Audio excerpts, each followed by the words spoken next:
All right, this should be live. It looks like our audio levels are good. Good. I never know with this thing. I get so worried right after I push that button. Well, here we are again, Jonathan. It's the darkest time of the year. Again. We've done this. This is our fourth time to do a Christmas special for Well Adjusted. That's amazing. I'm just thinking about all the things, all the projects that I've started and quickly abandoned. Right. We keep doing this. Which is the vast majority of projects, of course, throughout my life.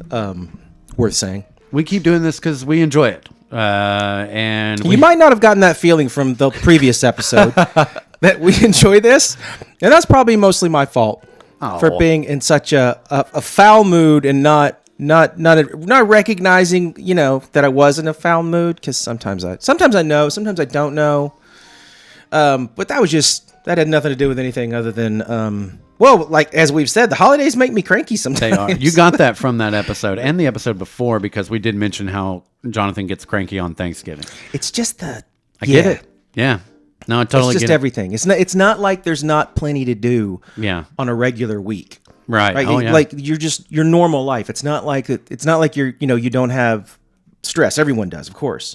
And then you add the holidays, and yes, lots about them are nice. I don't want to hope, Yeah. Oh, yeah. humbug everything because lots about it's nice. I love watching my kids open presents. It's just that you got to get the presents under the tree, and I just start making myself completely crazy about that as of about November 1st.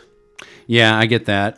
But our loyal listeners also understand that the person sitting across from you just loves Christmas. I love this time of year. I'm wearing my Christmas sweater. If you're watching on Twitch or YouTube, which you can see my lovely Star Wars Christmas sweater. We also have a Nutcracker gift next to us. We will not be opening that on the air because I have no idea what's in it. That's scary. And we're listening to some Christmas jazz instrumental to set the mood. Yeah, we are. Now, one thing I did notice, Jonathan, before we get into the film we're gonna cover, which was requested years ago that we cover, and we're just now getting to it. Jonathan leaves his Halloween decorations up and puts Christmas decorations up. Now, you say it like it's a bad thing. Oh, no. I didn't know that was a subgroup of holiday decorators. Like, some people decorate on Thanksgiving Day, or that night. Some people decorate before Thanksgiving because they're so depressed that Halloween's over. I know those people. And then we have some people that decorate December 1st. You have some people that decorate like December 11th because they're using real trees. Old school, you didn't decorate till Christmas Eve, which is kind of weird to me. But I also understand that I think we need Christmas so much these days. Like we need the holidays so much, not necessarily just Christmas, but we need that bright light, that incentive to be loving and caring. I feel like we need that. So we're more apt to start decorating earlier and start celebrating earlier. So like right now, I think Christmas time I like more than Christmas Day, if that makes sense. Leading up to Christmas, I like much more than I could see that actual Christmas. Because it's all about wrapping the presents and doing the Christmas podcasts. And with the decorations, I think we got our tree this year like the day. We didn't even wait to Thanksgiving. I think we got it like a week before Thanksgiving. And you guys got a real one. Yeah. So my worry with that is, does it dry out when you when you buy it that early? So that, we were a little worried about that because this is the earliest we've ever gotten one. But it seems fine. Just add water. Yeah. Well, I mean, that's okay. I mean, you just keep adding water and I guess a fire won't happen. We used to always, when we bought a real Christmas trees when I was much younger, we didn't do it until like Mom's birthday, which would have been December 12th. We just, because we didn't want it to dry out. So I didn't know if, like most people get a real tree, I guess it doesn't matter as long as you keep watering it. Yeah, I think as long as you keep watering it, it's fine. But we have a fake tree. But it's not an aluminum tree or anything, which that's fine too. We had fake ones in the past. Mm-hmm. But I guess once the kids started coming, it was mostly because then you get to go like pick out a tree. Yeah, and it's a thing for them. Yeah, and this time we've been going to the place that lets you saw your own down. Oh yeah. Oh God, those kids are never going to forget that, Jonathan. Nothing has. Well, I'm not. Let me rephrase this. few things have impressed upon me how much I need to start exercising. More than As did that's awesome. sitting flat on my butt with that little rusty, dull, miserable saw that they give you. It's a Oh, they wonderful give place. you a saw? Oh, Of course, I can't be trusted to bring my own saw, but they give you Yeah. they give you a little saw, and you're just down there because you want to cut as close to the bottom as possible. There's Yeah. just no graceful way Nope. to get down there, or really to get leverage. Anyway, Yeah. this is a winded way of saying that I am in the new year. I may need to do something about this situation. Well, some of these weight sets aren't very expensive anymore, Jonathan. You just really need like two little weight things that are like 25 pounds. You know how we can tell that Levi loves me? Because he just pretended that the thing between me and exercise was like the equipment. Yeah, a little bit of money, maybe. Yeah, just a little bit of money, and you'll have As though that were the thing Right. that has kept me in this. Well, that got me in this state and is currently keeping me here. Okay, so Oh, but by the way, while Yeah. we're rolling, I sent you the live link. I saw that. If yeah. you want to, if there's anybody you want to spread it around. All to. right. Hold on. We're gonna spread this out real quick. Here we go. Sorry about this. Probably gonna edit. Because now that we've gone to all the trouble of figuring out how this whole streaming setup works. Yeah, now we can do this. Damn it! I know, right? I need some listeners. I know. I need some viewers All right. for this. Despite me describing the terror or the problems with my situation, Send it in out. gaze there we go. upon me anyway. All right, so we're here, of course, to talk about a Christmas movie. Out of all the Christmas movies that we've covered, besides maybe A Christmas Carol, this might be the most Christmas movie we've covered. We're, of course, talking about Gremlins, directed by Joe Dante. I had not seen this movie since I was a kid. It's been a long time, but certain images are burned into my psyche from that Yeah, age. it's been a minute since I've seen it too. I've seen it since I was a kid, but it's been a minute. You watched it with your kids. I did. I tried to. I tried to watch it with my 6-year-old and my 9-year-old. Mm-hmm. The 6-year-old noped out about halfway through. Yeah, yeah. About the time when it was when the gremlin came after the science teacher, Oh, yeah, that's scary. That's a scary scene. and that's really the first I can see how first that's really scary scene in there. Yeah. I can see how that would scare. But the 9-year-old, she made it all the way through, yeah, and she liked it. And she left the movie with the same impression that I think all kids did when we originally saw it, which is that you want a mogwai. yeah. Everybody wants a gizmo. Because you and me, of course, we would have been responsible enough. Of course. The old Chinese man would not have to come berate us for being irresponsible morons. No. What did he say? Taking on a mogwai requires great responsibility. Great responsibility with great yeah. power, Levi. Comes As you great- may have right, heard, right. comes great responsibility. By the way, do you think the Marvel thing they just stole that from Gremlins? No. I mean, I know it was in the Spider-Man was a comics. thing I way know, before. I know. Okay. We actually we named our dog Gizmo when we were kids. That's how much we liked a Gizmo. And then I guess I was too old, but Furbies came out. You remember Furbies? I do, and they were basically gizmos. They were They just little looked rip-offs. like gizmos, yeah, but they had like beaks instead of whatever the fuck he's got going on. But Gizmo kind of had a little beak. he kind of does. It's almost like ape-like, though. I feel. I don't know. It does kind of look like a beak. So yeah, this is produced and presented by Steven Spielberg, and this does some Spielbergian things like having loving relationships juxtaposed against brutal deaths, like in Jaws and Jurassic Park. Because you think Jurassic Park's a horror movie, right? You're in that camp. Sure. Yeah. Yeah, I think so too. What else would it be? Action adventure? I don't know. And we've talked about this. There's a huge number of people who are just incredibly reluctant to call a good movie a horror movie. No, that's not true. You know that's not true about me. No, not you. Of course not you. You know it's not. No, Okay. of course not. You. Right. I know who I'm talking to. I haven't forgotten everything. I haven't had a stroke yet. It's coming. Oh man. But no, of course it is. But again, there is this huge, impulse to call, to refuse to call any good movie a horror movie, even when it is. And I think it's related to the fact that, as I was very crankily explaining about the Thanksgiving movie we watched, but I think it's tied into the reverse impulse, which is that a horror movie has to be a silly splatterfest. Right. Mm-hmm. I get that. So yeah, but no, I think Jurassic Park is. I think Gremlins certainly is. Is it? Let's say that for later. Now, Okay. I do agree that it is, but I know there's a lot of people who probably don't or wouldn't, and we'll go into that and why it actually is. And I think it's something that you've been preaching since day one on this podcast. Let's see. Kathleen Kennedy is an executive producer, one of the executive producers. Kathleen Kennedy is single-handedly responsible for almost ruining Star Wars in the recent years. Is she the lady they're always complaining about on the YouTube? Lucasfilm, yeah. Okay. She's the head of Lucasfilm. It was written by Christopher Columbus, who directed Home Alone and the first two I didn't know that. Harry Potter films. Well, that's some pedigree. Yeah. And then, of course, Joe Dante directed it. He went on to do Gremlins 2. He also did Piranha, one of Jonathan's favorite films. The river is filled with carnivorous fish. Thank you. Piranha. He also did The Howling and Twilight Zone, the movie. So Joe Dante's got some credentials as well. And this stars... Well, I didn't get the dang actor or actress's name. So hold on, let me look that up real quick. Boop, boop, boop, boop, Which boop. one?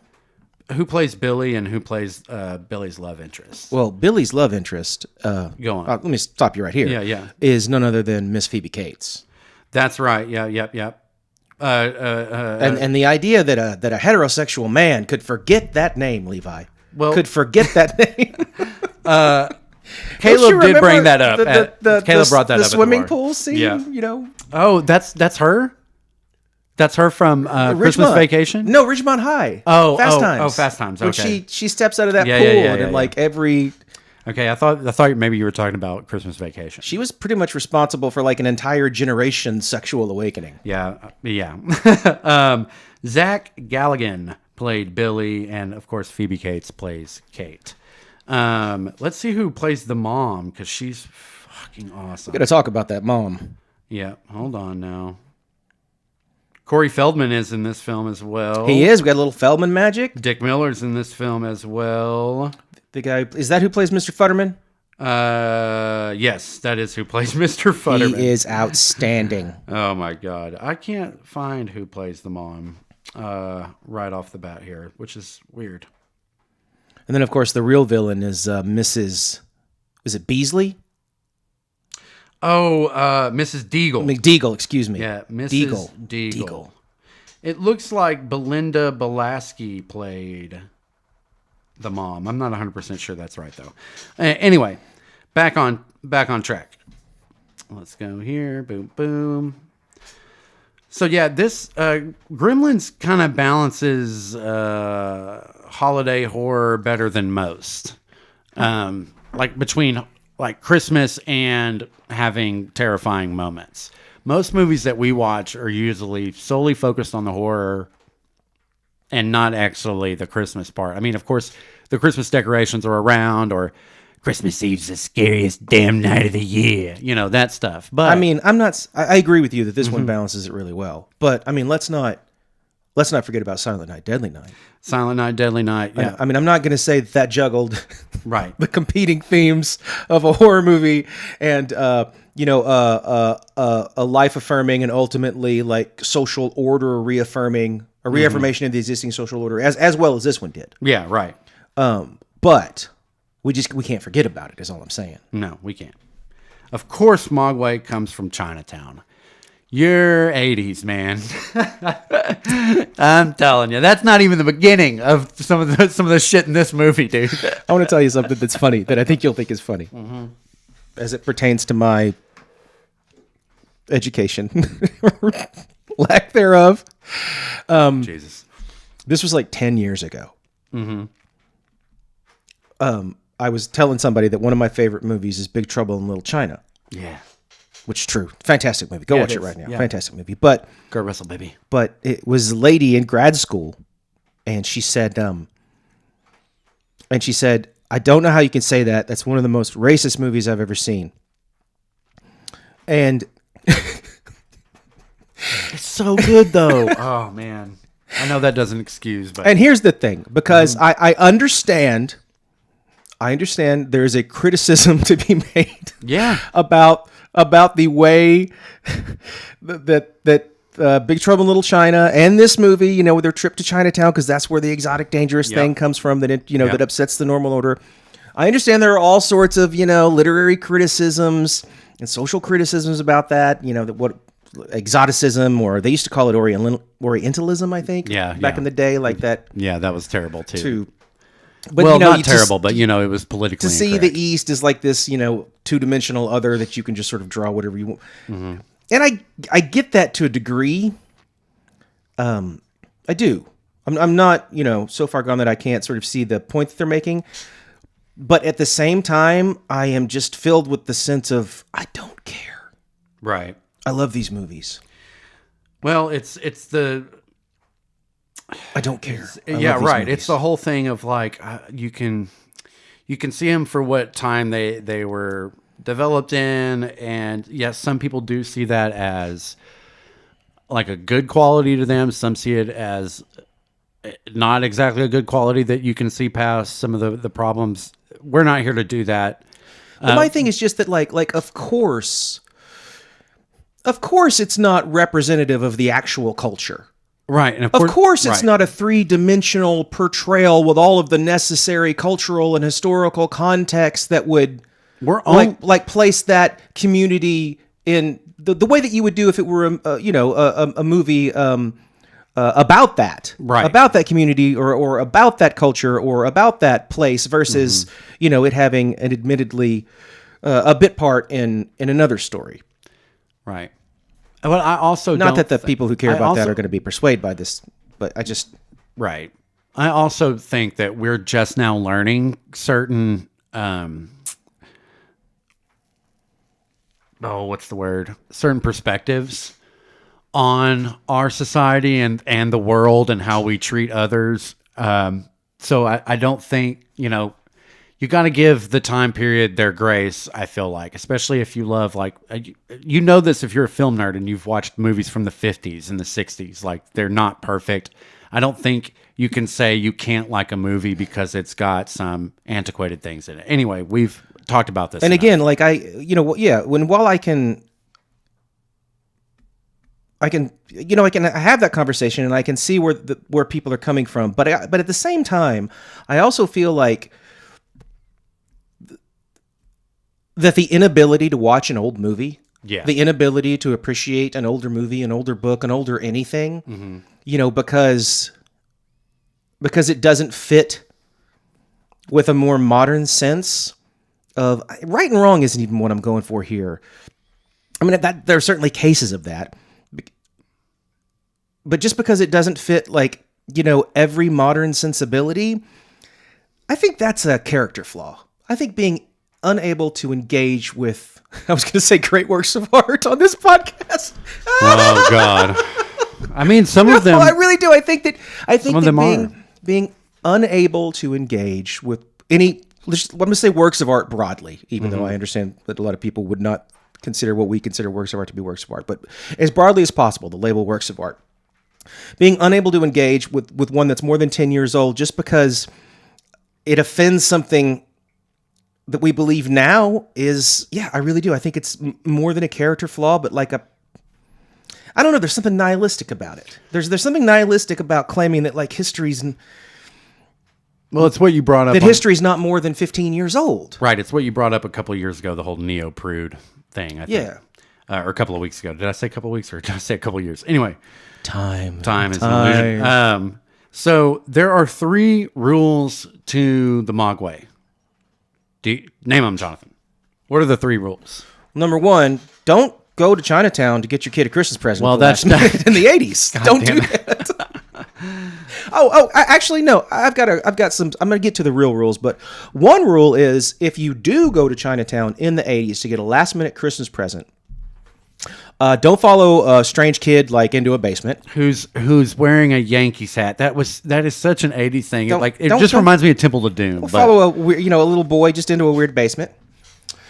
Number 2, if you do all of those things, third rule, don't try and talk the wise old Chinese man into selling you something he does not want to sell you. Right, because our character here is an inventor and a salesman. Just and a little bit of a Poor bastard. not exactly a thief, but because this gets me to rule number 4. And if you do all of the things that I've just told you not to do, well, don't cap your evening by arranging a side deal with the kid, Right. to buy the thing against the wise old man's wishes. He hoodwinks the guy.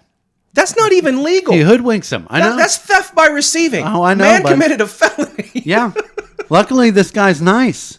You know? Yeah, no, he was super understanding. When you think about everything that goes dad down because did of that, and everything yeah. that goes down, like, old man was pretty chill. So, the 3 actual rules, though, are don't get them wet, Yes. keep them away from bright lights, and don't feed them after midnight. So, and this is what Mogwai's owner is talking about, great responsibility. Because we find out what happens when you don't do that. And of course, and this is why this film is a horror movie. You set up rules for these characters to break them, and then they pay the price. That's why this is a morality tale. And I know that is one of Jonathan's key things to being. Lamb. I need a bell for morality. We just fucking like you do yeah, for Lovecraft. I don't know. We'll get different bells. I don't know how I'm going to bring Lovecraft into this, but watch me. I meant to tell you see. something before we get into the rest of those rules. Yeah. Just before I forget, Twitch recently updated its streaming policy, and we can be partially nude now. Oh, we're not going to do that for our listeners. Listen. We'll have to up our Patreon fee for that. They just changed the rules to allow for tasteful, artistic nudity. So what I'm saying is that sweater's nice, but Shut up. let's get these numbers up.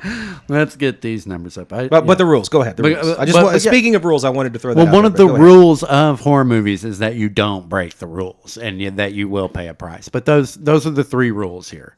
So, of course, this inventor dad brings Mogwai home to his son for Christmas. Because it's the day before Christmas Eve. I think so. I think it's Christmas Eve, the 23rd. So we've got some holiday movie tropes. I mentioned that right off the top. We have Christmas music. It starts with a narrator. Now, remember, our inventor salesman narrates the first 5 minutes. It does. When he's going into about Chinatown. That. Yeah, It's capped by voiceovers. yeah. I think are they doing like a film noir thing when he's going into Chinatown or something, and that's why. But I don't know. Let's see. It's a Wonderful Life makes an appearance. That's the sign of a holiday movie. Yes. Rich people being mean to poor people. That's the sign of a holiday movie. Christmas. It's interesting that carols. Back in the day, that was the only time that was mentioned, though, was in holiday movies. The rest of the year, we just pretended that No one gave a shit. We just pretended They still don't. charity. It wasn't. They still don't. I guess that's still true. That's the thing about Scrooge, and what Scrooge is preaching is that you carry that throughout the entire year, not just during the holidays. Yeah, But Mrs. Deagle is very much a classical Mr. She's a Scrooge, right? Mrs. Scrooge, Mrs. bro. Scrooge. Yeah. Because, she lives alone in a big house with Yeah. the cats. Yep. We have Christmas carols sung by Christmas carolers and by the little bastard gremlins. We'll get to that part because I love that part. There is so much fucking fake snow because one of the backlots they use for the town square is the same one they use for Back to the Future, for a lot of other things like Gilmore Girls, I think Tyler, my brother said. And we also get how the holidays can be sad speech. Yes. Because we all know that they can be sad. So, feels out there for the people who have sad holidays. Our boy Billy's down on his luck, though. Well, yeah. Okay, so Billy's got some problems. Mm-hmm. He's doing better off than some of the other people in the community, like that poor lady who's begging for a family not to be evicted. Yeah. She's right there in the bank, just pleading for more time. Of course, Mrs. Deagle's not interested. No, that's a terrible job to have around the holidays, being a bank clerk. And I feel like he just graduated high school, maybe. He's not in college though, so maybe he's in between, or he's thinking about it, or. And he's suffering greatly under that schmarmy boss of his at the bank, Judge Reinhold. What is that guy's name in the movie? Oh, I don't remember. I really don't remember. God, I finished this last night. His father, like we said, is an inventor. Not a terribly well. It doesn't seem like his dad is successful at all. No, And yet they have a really nice house. They do. And granted, in the 80s, you could get a really nice house for Right. about $75. it's not a 2-income, 1-dog size house that it is. That is This is a 2023. this is like a Home Alone house. It really is. Maybe not that fancy, but it. I feel like that's something. That's a lot. That's in a lot of Christmas movies. A big house, a lot, and I guess that's, a lot of. I guess a lot of films solely like the action takes place inside the house for a Christmas movie. So I guess you have to have a big house. But I just think about that because a lot of Christmas movies are anti-materialism, anti-capitalism, and yet there's this massive house that our heroes or whatever live in. Yeah. I feel like there's something there, but maybe not. Well, it's interesting that, I was saying that Christmas movies are one of the few times you get a sort of look at class differences and poverty and things like that. But even then, it's not completely honest because, the unsuccessful inventor is living in a giant home on one income with whatever he's right selling that doesn't work. Like a kid that's already out of high school. But the kid is providing as well. I guess he's living at home and helping out, because he's got a job. One of the fucking Coreys shows up in this film. Do you know which one that is? The Feldman. The Feldman, yeah. He's on tour. He's got his own bobblehead doll now. Does he really? His own little pop doll. From like what? Is it just Corey Feldman? I think so. Okay, that's weird. It's not him from like... I don't remember. If it's one of the films, specifically one of his like characters Stand By or not. Me or anything. I don't remember. I know that Stephen King retweeted it. Yeah. That's how I saw it. One of these, this particular Corey spills water on Gizmo, breaking one of the rules already, and little Gizmos pop off of his back. It's kind of disgusting. It's weird. It is, and the sound's not pleasant. No, it's not. The sounds are gross in this movie. Sounds painful. A really good sound work. So there's 5 new ones now, and fuck, dude, like that'll ruin anyone's night. I wonder how many times the word neat is said in this film because I noticed it's said a lot in this movie. Oh, that's neat. Now that you mention it, yeah, the Feldman drops it a couple times. Yeah. Billy drops it a couple times. Drops it. Yeah. Mr. Futterman? No, he's not a neat. No, he's he's not. not. Mr. Futterman's world. We'll get him. Whatever his name. The little Gizmos are already tearing shit up too. Like they're already, and Billy says that they're already different than Gizmo is. And There's really, something different. Really, about it's them. all it's just an allegory about having children. I think so too. Yeah, I think You're really excited when you bring the first one's always the best. Yeah. Oh man. The next thing you know, there's like 6 of them. Everything in your house is destroyed.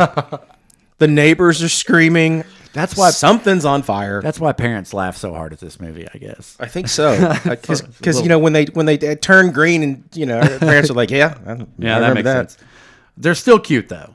One of them hangs Barney, the family dog, up by some Christmas lights, and that's when I got pissed off, Jonathan. That was a bridge too far. That's going way too far. You were fine with the science teacher having his arm eaten off, right? Or whatever they did to that poor guy. If it would have been the kid, I would have been happier than it being the dog. Rather see the Feldman go. You know this, yeah.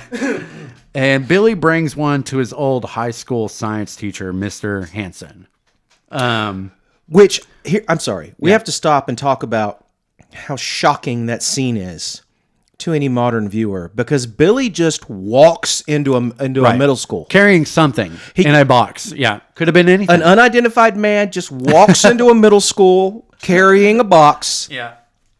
He does not check into the office. Nope. He does not show ID. He's not wearing a mesh bag. They do not give him a little sticker or a clear backpack. Right. There's no police officer at the door. There's no school resource officer. Yeah. No one's armed. Yeah. He walks into the school.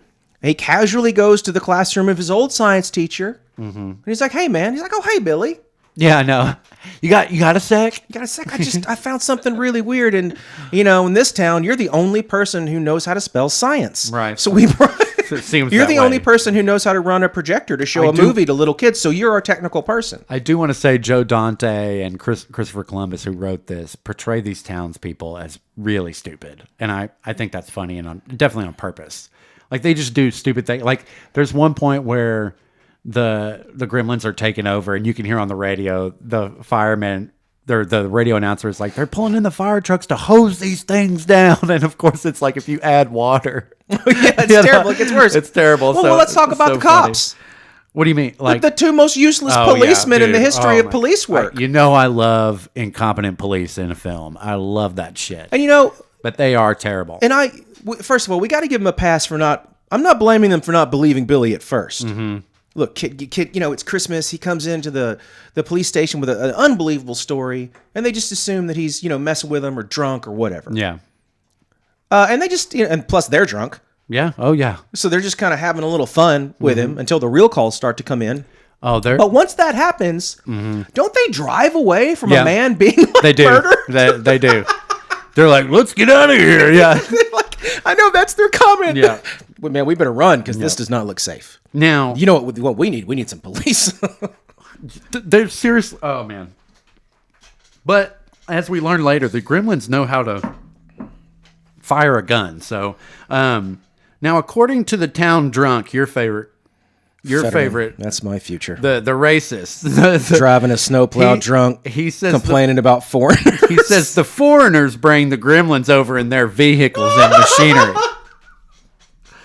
Oh my God! And this is before anyone has seen a Gremlin. Wait, so do his voice. I can't. You can do his voice. No, I can't. I can't do his voice. I can't bring the Gremlins over. No, I can't do it. I know. It's like this Americana. It's like a Midwestern. Yeah, it's like, can I do it? Can I hear the music? I can't do it. I tell you, it's these foreign cars. They bring. I can't do it. You do. That's pretty good. Kate, the girl that Billy likes, hates Christmas, and Billy says, "What are you, Hindu?" Jesus. Nobody. She could be Jewish or atheist or it's 80s. These little gizmos are brats, dude. They're little mischievous brats, conniving. They chew through the wire in Billy's alarm clock, and you know what's about to happen. And so here's the thing. You said that they had rules and they broke the rules. Yeah. But not exactly, like not maliciously or on purpose. No, they it's not on purpose because they're just not careful. No, because getting them wet was, of course, the Feldman spilled some water. Right. Feeding them after midnight, of course, was this accident that they chewed through the wire in his alarm clock, so he wouldn't be able to. Tell what time it was. That was some real sabotage. They're smart, dude. They can psychological warfare. They can speak and read English. Like they can read English. Like, except for Gizmo. Yeah, Gizmo couldn't be like, "Dear Billy, yeah, very nice to meet you. These guys I feel are I bad. should elaborate on the rules my previous owner gave your dad." So I love when Billy starts to feed them after midnight. Invasion of the Body Snatchers is playing in the background. That's a nice touch. Next. It was a nice touch. You're next. I love it. They go after that chicken, man. They do. They grow little stoners. They grow into these gross like egg pods. And Gizmo didn't eat after midnight. Gizmo knew better. And he should have said something. Gizmo should have said something. Again, he could have drawn a picture. Yeah. He says, bright light. Yummy. He could have been like, move out. I mean, yeah. No. Didn't do anything. Could have done that. Dad's away. Okay, so hold on. They're going to these egg pods. Gizmo doesn't eat. Here comes the metamorphosis where it's explained to us. This is almost an hour into the film. Dad's away at a convention on Christmas Eve, and kids are in school on Christmas Eve. Because remember, the science teacher is like showing them a slideshow when the gremlin that's in his class starts to hatch. Yeah. So these kids are at school on Christmas Eve? Like, I guess, I don't know. I noticed that I'm going to nerd out here for a second, Jonathan. It's Christmas. In the cartoon Frosty the Snowman made by Rankin Bass that we all know, that's Christmas Eve, and those kids are at school on Christmas Eve. Now, what kind of a country do we live in where children have to go to school on Christmas Eve, Jonathan? You explain that. Your 80s are supposed to be so perfect. Well, I'm going to tell you why they didn't get that right. I'm going to tell you why that was okay. Why? Because in the 80s, if you were in school on Christmas Eve, you were only doing two things. Watching projectors. That's true. And smoking cigarettes. That's true. And that's a fine way to spend Christmas Eve. Yeah. What, you watch some movies with your friends and you smoke cigarettes. Yeah, I get that. It's great. Yeah. One hatches at the school and Mr. Hanson gets it. So we have the 80s trope of the person of color getting killed first. And Oh, damn, that's not a good look. You're right, too. He's the right. first one. He gets stuck with a needle or his face gets eaten off. Which one is it? Because he has a needle sticking out of his back. It's like they dosed him and Oh. then, it's like the gremlin dosed him or whatever. I thought he died from like blood loss because he sticks his arm under there. Right. And but then I thought they weren't showing his face because maybe the thing ate his face off. And they Well, that's couldn't show possible. that. Yeah. I don't know. It's hard to feel sorry for this guy because, his offense against the gremlin is that he draws blood from it for a blood test. Yeah. When it's still a mogwai, right? Right. So you could understand it being a little sore about that little stick. But then it gets out, and wisely he shuffles all of his kids out of the class, right? So that's responsible. Go you. Yeah. Of course, he wants to see what's erupted from this cocoon, and then the only wise thing to do is to turn off all the lights. Yeah, this is the scene that got your 6-year-old out. Yes, because it's the first horror scene in the film. When he leans under that desk where the thing's hiding in a dark hole and sticks his entire arm in there. Yeah, that was it. Yeah, that was it. I get that. That's the scary part. I get it. Yeah, back at the house, poor Gizmo is getting pinned up to the dartboard. The little fuckers have hatched and they're being mean to our baby boy, and yeah, you can't help but get pissed off at him. He wasn't exactly a team player. All he had to do was have a little chicken. All right, ride the lightning. Here's the point. Here's what we've been waiting on. Mom just absolutely murders these gremlins, Jonathan. Like, she murders them. She stuffs one in a blender. She stabs another to death. And I mean, multiple times. I think the knife is the first one, right? No. It's the second one. The blender's the first one. Okay. And then where their green blood goes everywhere. And then she shoves another one in the microwave and hits start. So I remember that as a kid. I remember. The microwave. I remembered. I mean, that's a classic. But here's the thing. Yeah. Here's the thing about Mrs. Peltzer. Yeah. I have a whole theory about this movie around Mrs. Peltzer. Her name's Mrs. Peltzer? Well, yeah, that's the family name, right? Oh, I didn't know that. Peltzer. So let me look. Yeah. Mr. and Mrs. Peltzer, Billy Peltzer.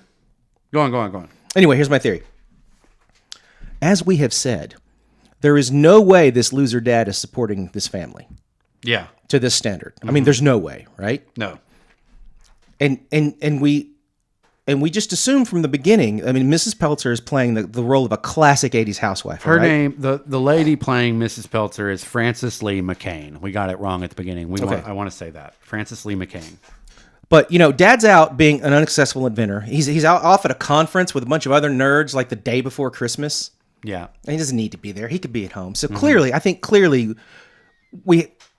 we have all kinds of signs that Mrs. Peltzer's running the show here. And I want to talk about the way she handles these gremlins because, first of all, she takes care of 3 of them in like 5 minutes. Dude, Jesus Christ, it's Jason Bourne. Like, she really is. No. And I'm sorry, that is my theory. Yeah. I think, because what's the mark of a commando or a special forces person? It's fighting with whatever you have around you. Right. Using your environment. Right. That's the training. And and those guys, they just go snaps. Yeah. The training just kicks in. Right. Yeah, and Mrs. Peltzer goes from, that's a strange noise. Yeah. To slaughtering everything moving in her home with what she has. So she's the hero of the film. She is the biggest badass in Here this is movie. the unwritten subtext of Mrs. Peltzer's story. Mrs. Peltzer is a government operative. Mrs. Peltzer is special forces. Mrs. Peltzer's paying the bills. I was going to say that's how they're paying the bills. Yes. Because her poor, creative, heartwarming, just fuzzy man cannot bring in the bacon, bro. He can't, and there's nothing wrong with it. No, and he's a lovable teddy bear, That's right. Yeah, she loves him. Like he's filled her kitchen with Right. like all this shit that doesn't work. I mean, but he's trying to make her It's so life charming. easier. The house is filled with all these kooky inventions. Every time she tries to use something to like do her housework, it breaks. Yeah. And does she like holler like, get your dumb ass down No, here and buy no. me a real appliance? No. No. She's just so sweet. And of course, but you can imagine, look, a career in the special forces. Mm-hmm. You're gonna want to come home to just a teddy bear of a guy, right? Yeah. Just a Simpleness. just a normal home rustic. life. Yeah. And with her skills, she's not gonna be working all year. No, she doesn't have to. She can. She's got a hell of a government pension right now to retire. I mean, she's the kind fine. that kind of skills. That's where they drop you in a place for a week and they come and get you. I like this theory. Now let's look at Frances Lee McCain's. I want you to look at this real quick. Right. She is an '80s star. She was in Back to the Future. She was in Gremlins. Is she the mom in Back to the Future? The She's Stella Baines. I don't know who that is. She's Marty's grandma. Yeah, I think so. Yeah, I think you're right. And then when he goes back, she's in Footloose and she's in Stand By Me. I mean, we're talking. She's Gordy's mom, and oh my god, I never put any of this together. She's Gordy's mom in Stand By Me. Two of the biggest movies in 1984, the biggest movie in 1985. And the best Stephen King one of the best Stephen King adaptations in 1986. She killed it. She crushed it. That's amazing. And then, well, that's all I have to say because do I have to say more? I mean, did she keep working after that? Oh yeah, she's got stuff in Preacher, the AMC comic book adaptation. No kidding. She's in Midnight Texas. She's in Dreamland. She's in Better Call Saul. She's in The Comeback. And her last thing I'm going to look up some of those because that's fantastic. End of the Road. Who she is in Better Call Saul is Judge Chapek? I don't know. She plays a judge in Better Call Saul. So yeah, she's still working. Hell yeah. She was born in 1944. So she's getting there. She's 79, I guess that would be. Yeah. That sounds about right. Yeah. Well, I'm glad she's still working. I'm going to look up some of that stuff. Me too. Yeah. No, it's awesome. Great work. I mean, I'm glad she can be, because you can imagine trying to juggle a career as both an assassin and an actress. Right. I mean, come on. And a housewife. Right. Let's see here. Hold on. We got another relation to Breaking Bad coming up here in a second. Let's see. All things connect to Breaking Bad. Yes, of course. Billy makes it home and chops one of the heads off with a sword. It's the sword that when the door shuts, it always falls, and they have to put it back. That's in... that reminds me of It's a Wonderful Life with the little thing at the end of the stairs that always falls off. Or there's other movies too where if you close something falls and you have to put it back. It's just this little charming family thing. Another movie we covered that has an excellent scene with a samurai sword, with a sword. What is that? Chud. Chud. That's right. Chud did have a sword. And I'm just saying. We actually asked, where the fuck did he get that katana? The movie Chud will be mentioned on this podcast until some of you go listen to that episode. Just please give us numbers on that so Jonathan will shut up. It's the only way I'll stop. Stripe escapes. Yeah, the Mohawk. Yeah. You want to talk about discrimination, though? I mean, when did we decide anybody with a Mohawk's bad? Right. He's just menacing looking. He's just so menacing. And then he gathered, let's see. Hold on. So yeah, they're all at the movie theater.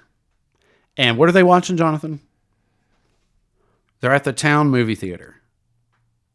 Oh, it's Snow White and the Seven Dwarfs. That's right. They're watching Snow White. What's funny is you asked me what were they watching, and I just heard the song. Hi ho, hi ho.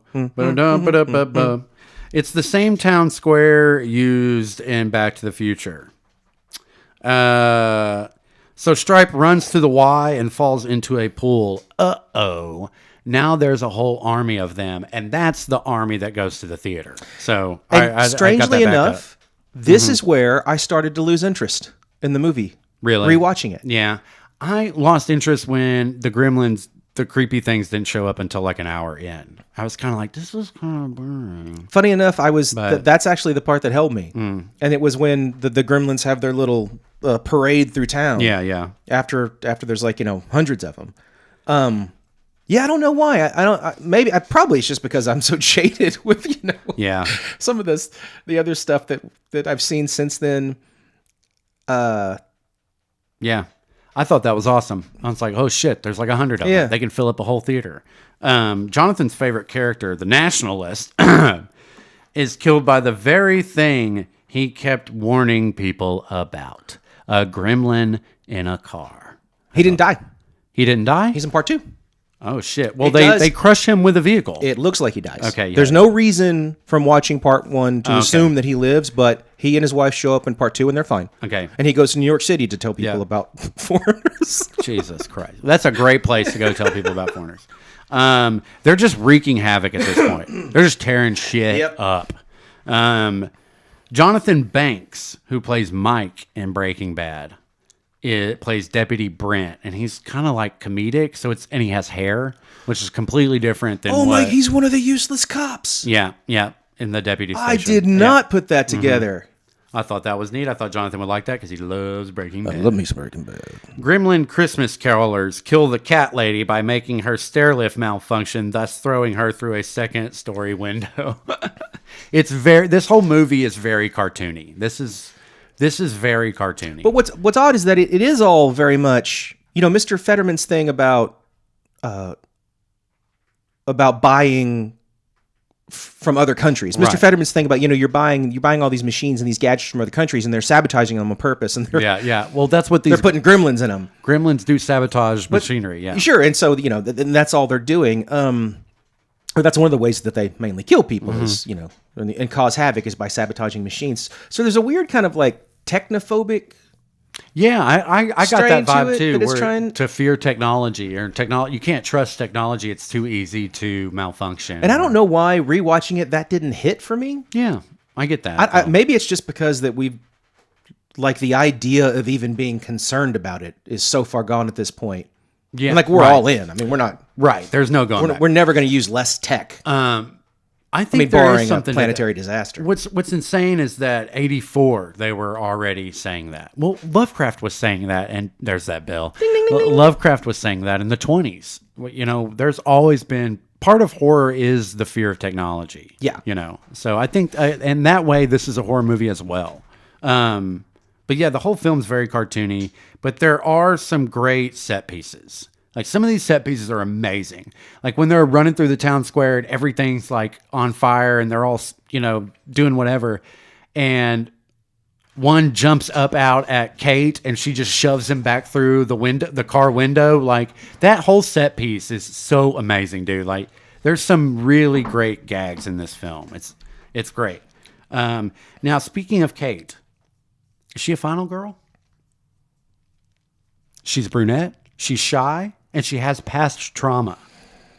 Now, according to the Final Girl Film Collective, which we touched on last episode, those are all signs of a final girl. They are signs of a final girl. Is she...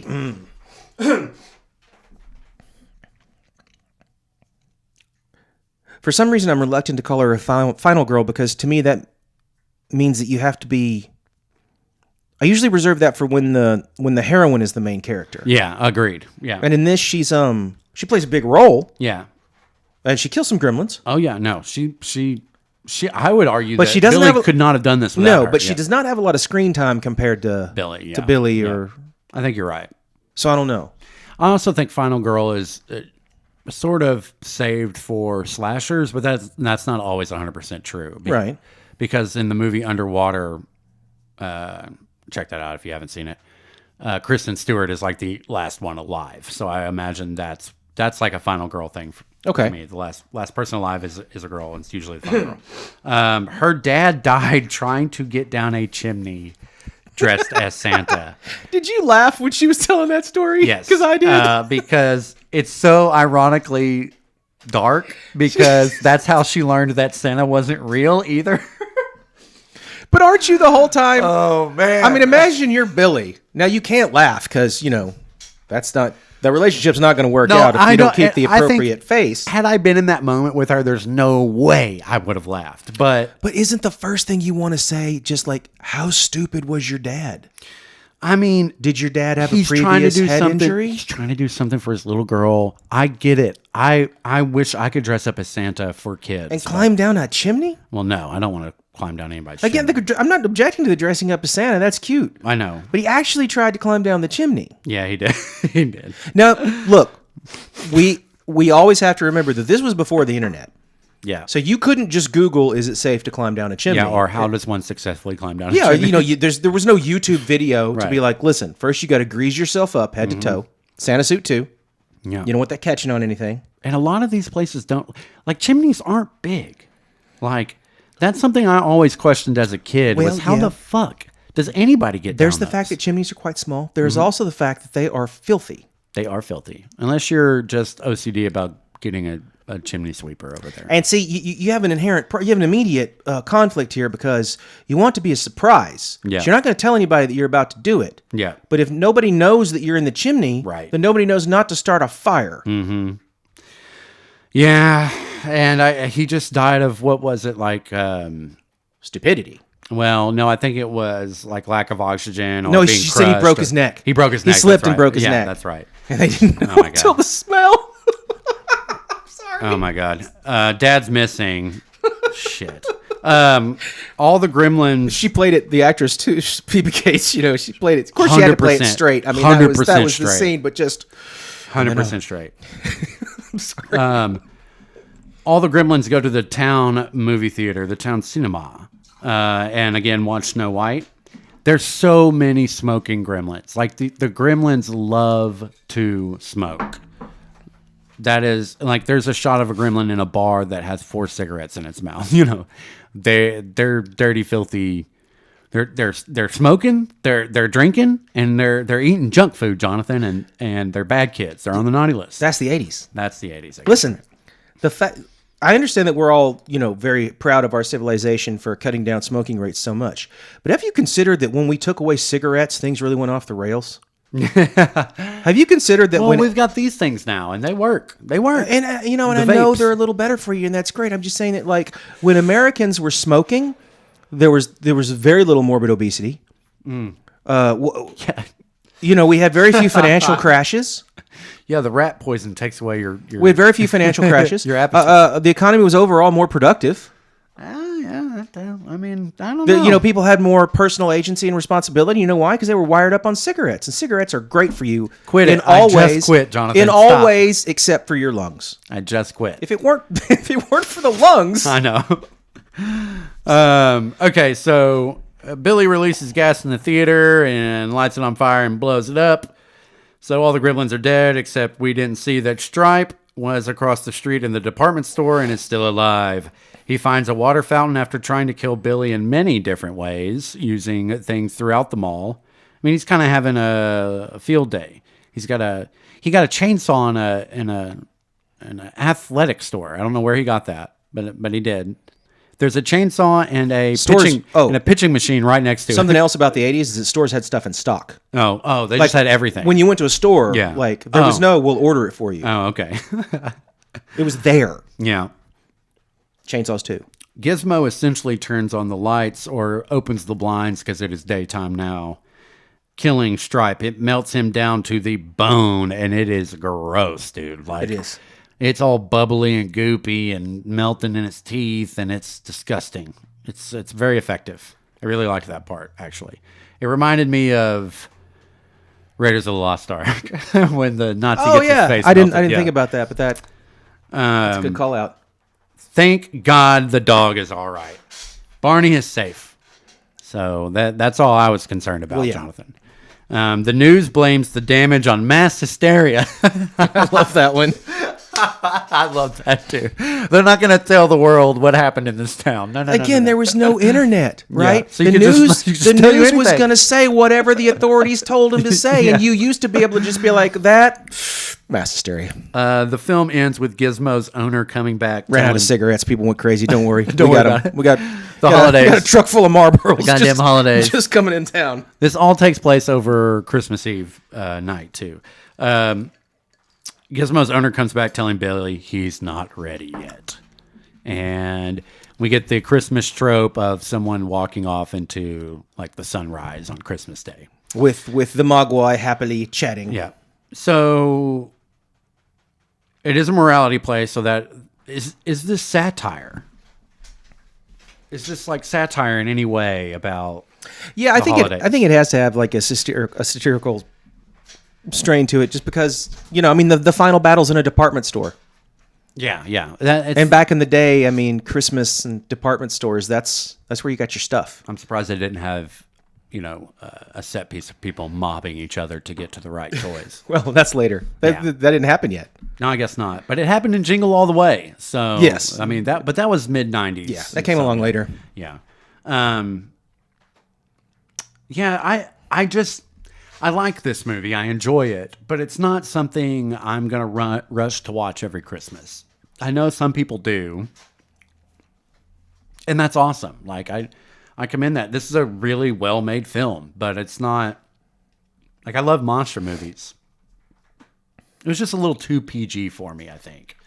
I think it's just a little too PG. And I mean, obviously, the small 80s town setting is exaggerated even for then.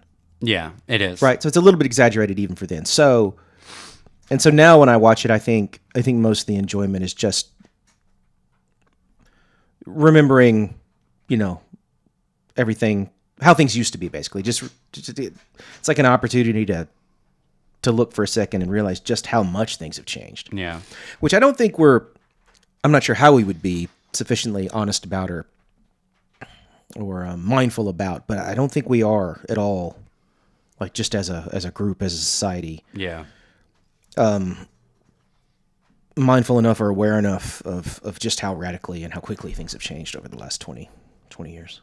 This was 40 years ago, Jonathan. I know. Yeah. Okay. But I mean specifically. Yeah. Specifically because it just keeps accelerating. Yeah, it does. Right. Yeah.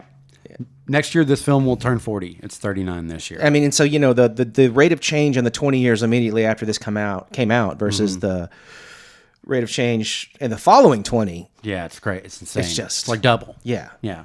And it's just going to get faster. And again, just to turn on a movie and see somebody, there's the scene in the bar and like nobody's staring at a phone. Yeah, no. Because they didn't have. We used to be a country, Jonathan. we used to smoke cigarettes. And we used to make films like and this. Land on the moon. We used to make films like this and The Goonies and Temple of Doom. And if we want to go to space and if we want to become an interplanetary species, we got to start smoking again. Yeah, start smoking again. Okay, so this is a wild theory. So if you've been following us on any of our socials, we are doing what's called Creepmas. And I'm doing 20 days of Creepmas. It started on December 5th, kicked off on December 5th with Krampusnacht, which is Krampus night, the night before St. Nicholas Day. Nice. In Eastern Europe. Go back and listen to our Krampus episode to get some of that history. But and I've been highlighting different spooky traditions throughout the world that happen during the solstice and the holidays.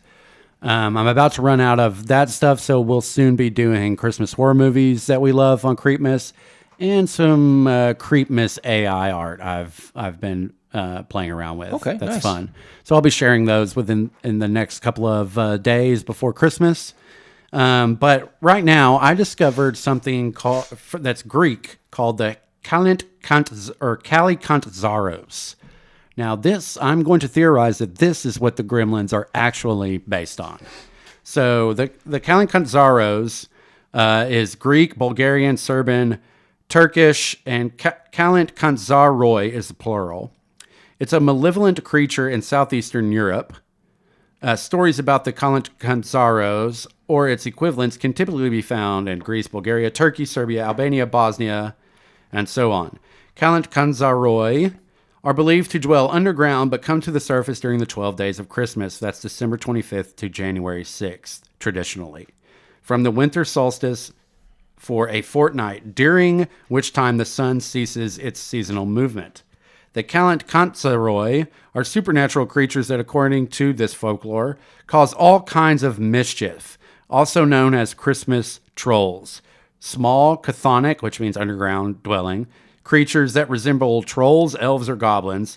If they make it into your home, they steal your food, hide your tools and personal items, ruin your furniture, and make a mess wherever they go. Some fear them, others think they're simply a bunch of tricksters. Are you sure that's not like a translation error and they're just not talking about kids? Right. But according to Greek folklore, they tried to destroy the tree of life. Ruin your furniture, you're gonna eat all your food. Right. So they spend most of the year trying to chop down the tree of life that is below our feet.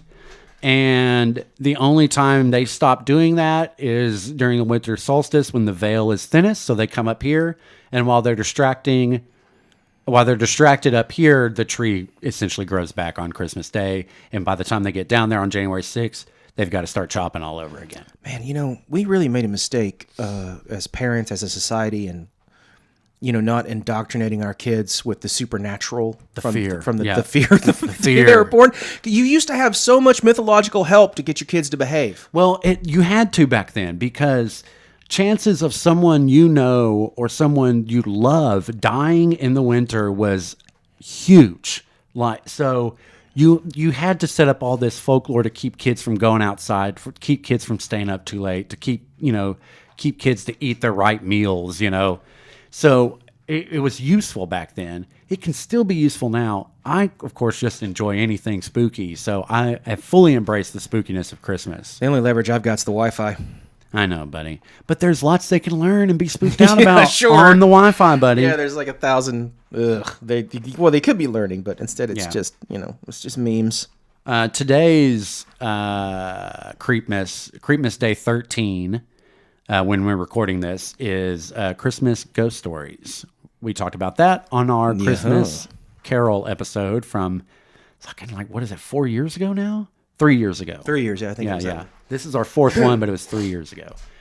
So yeah, check out our back holiday episodes. They're really good. I like listening to them around this time, to reflect on how much we've grown as people, Jonathan, over the years, and how much our podcast has grown. You've definitely grown as a person. What we love. I don't know about me. About the holidays, Jonathan is doing great. He is waking up every day, raising this many children, Going to work still too. going to work, putting presents. I see the presents under that tree. He's putting presents under that Need tree. some more. Well, that's fine, Jonathan. If you need some help from the uncles, let us know. But Sending out lists.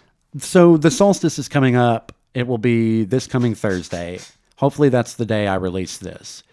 Do you have any personal thing you do for the longest night of the year? Do you watch a specific horror movie? Do you stay up all night eating your gummies and contemplating how the year has gone by so fast? Or what do you do on the solstice? Not Christmas Eve, not Christmas. Who cares on the solstice? As embarrassing as it is, there's a handful of poets that I like to read in the evening on the solstice. So please don't tell anybody. I won't. I like to read M.R. James. He's an astute British man. I go for some Thomas Tranströmer. Oh, what? I'm not saying that right. What? Yeah, I've never heard that person.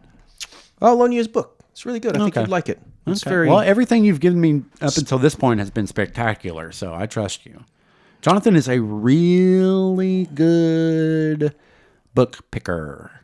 If you have an idea for a book or someone likes this certain type of books, I guarantee Jonathan probably knows a few titles in that genre. cinema Doesn't have to be Stephen King horror. novels. Yeah, well, yeah, that's true. Just get it done. Get it done. Just do what's right this Christmas. And so I've got a Stephen King handful of novel. things that I usually read, and then Yeah. I stare out the window and think long thoughts. We're going to have a warmer Christmas this year. I don't like that. But this year, I think on the solstice, I might I'll watch a Christmas horror movie of some sort. You gonna be Probably- here? Or you gonna be traveling? No, we're spending the holidays up here for the first time, and I'm very excited about Oh, okay, that. good, Yeah. good. We're We'll be going here to too. get Mom, and then I think I'm going to spend part of Christmas Eve with the Baldwins. They've been special guests on our couple of our episodes. They watch Die Hard and drink scotch and make steaks every Christmas Eve, and I want to be a part of that. So yeah, it's important. And I've as long as I've known them, I've known about that, and I've always wanted to join in. That sounds amazing. So I'm excited to. I won't be there the whole time because I have Cheryl's family's Christmas Eve, and then I have my family's Christmas Eve as well. So I'll probably pop over there in between. But yeah, I'm excited to stop by. So something I wanted to keep doing on this that we still do. I want to talk about some relevant recent horror or some upcoming horror. Jonathan, I saw Godzilla -1. What you think? It's really good. Yeah. Like, Is that in the theater now? yes, it is just as good as Gojira that we covered on the podcast. Go back and check out our Gojira episode. Is it you think like 11-year-olds would like it? Yeah, well, monster so movie? it's subtitles, but one of the things I saw, because it's Japanese, my theater had a surprising number of children in it. And one of the things I asked a friend of mine, I was like, there were a bunch of kids in there, and I thought they were going to walk out because of subtitles, but none of them did. And he goes, yeah, because they all watch anime. And I was That's like, a good that's point. something I haven't, or they watch YouTube, and there's closed captioning on all those videos. So these children nowadays are used to closed captioning, whereas we kind of had to learn. I had to learn to be okay with closed Yeah, we were like, captioning. I'm not reading during a movie. That's for school. I prefer it now, dude, because I still can't understand what people say sometimes, or I'm just too ADHD to Well, that's the thing now is that, they purposefully mix movies to make the dialogue hard to hear yeah, out yeah, of some bullshit claim to realism. yeah, yeah. Yeah, I don't like that at all. So sadly, we said we were going to do 2 episodes this month. We're not going to. We were going to cover a film called Dead End, about a family getting trapped in a snowstorm on Christmas Eve. But I want to go ahead and list off a couple of Christmas horror movies that we're not going to cover this month, unfortunately, but we'll cover possibly in the upcoming years.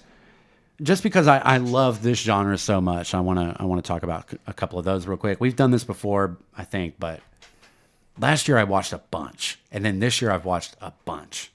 So I want to kind of talk about those. More recent ones, we have Christmas Bloody Christmas. We have A New Black Christmas. Is it a sequel or just remake? It's a remake. Okay.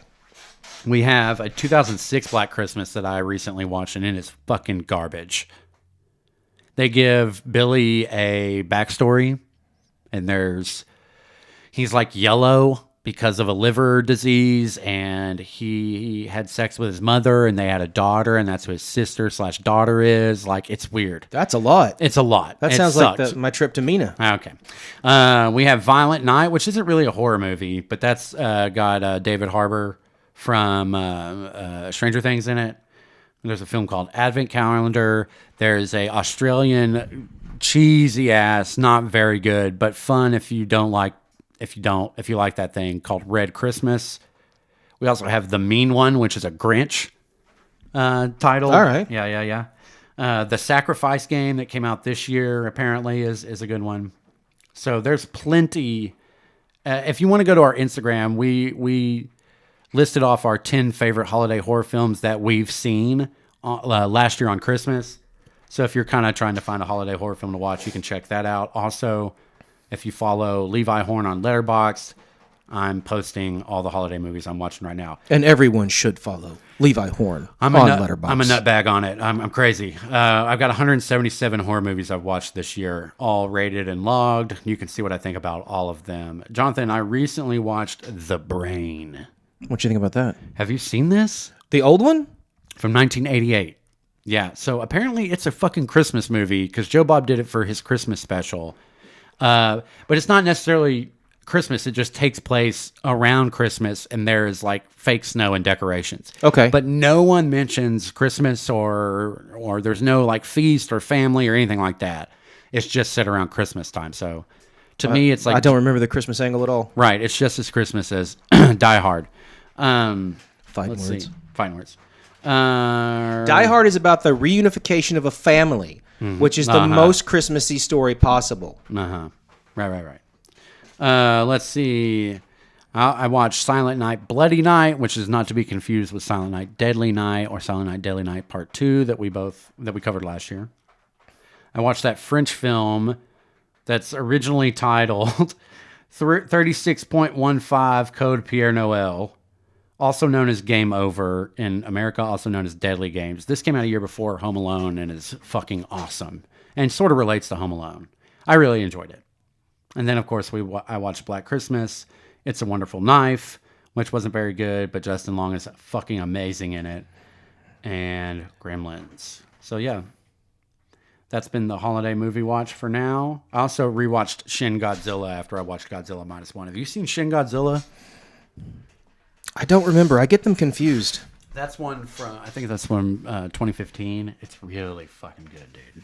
It's very dark. I mean, the best Godzilla was the one with Matthew It's like Broderick almost in a it. dark comedy about how incompetent government officials are in Shin Godzilla. It's kind of hilarious. They're like, okay, let's have another meeting about what we're going to do. So they all gather into one room and they go, all right, we're all here. Now let's go meet in this room. So they move to another room and they're like, wait, we need to get the TV cameras here. So they wait 3 hours for like, dude, it's so, and all the while Godzilla's just destroying. Of course, he's just rampaging. Yeah, it's so good. But yeah, go see Godzilla -1. You know what we should do? Let's circle back to this in the new year. Oh yeah, that's why I didn't go into upcoming. Circle back. Didn't really come into upcoming horror. I know, but I didn't go into upcoming horror because I know we're going to do that for our New Year's episode, like we did last year. We're going to have a look back and we're going to look forward, and we might cover an actual movie this year too. And we'll probably have one, if not both, the Baldwins on the episode as well. And popping champagne. So gotta look forward to that. Everyone have safe travels. Have a good holiday. Jonathan, is there anything else you want to bring up on this fine episode of Well-Adjusted Horror Christmas Edition? That's all I got, other than to tell everyone thank you for listening, as always. Yeah. And sticking with us another year. Yeah, and don't worry about how many gifts you got under the tree. That's not what it's about. It's absolutely what it's about. One of these, the only thing anybody remembers. One of these days, the kids are going to understand that as they get older. I don't want to live that long. I got a checklist. I got to get it done, and now it's about like roll on when I get my mom for Christmas instead of what she gets me. So that's a change that happens. And with those dulcet tones, oh my God, the slow jazz. Put another log on the fire. Plug in some Bing. And don't, whatever you do, for God's sakes, do not put on a Santa outfit and try to climb down a chimney. Don't. And cuddle up close to that next one. And don't feed us after midnight.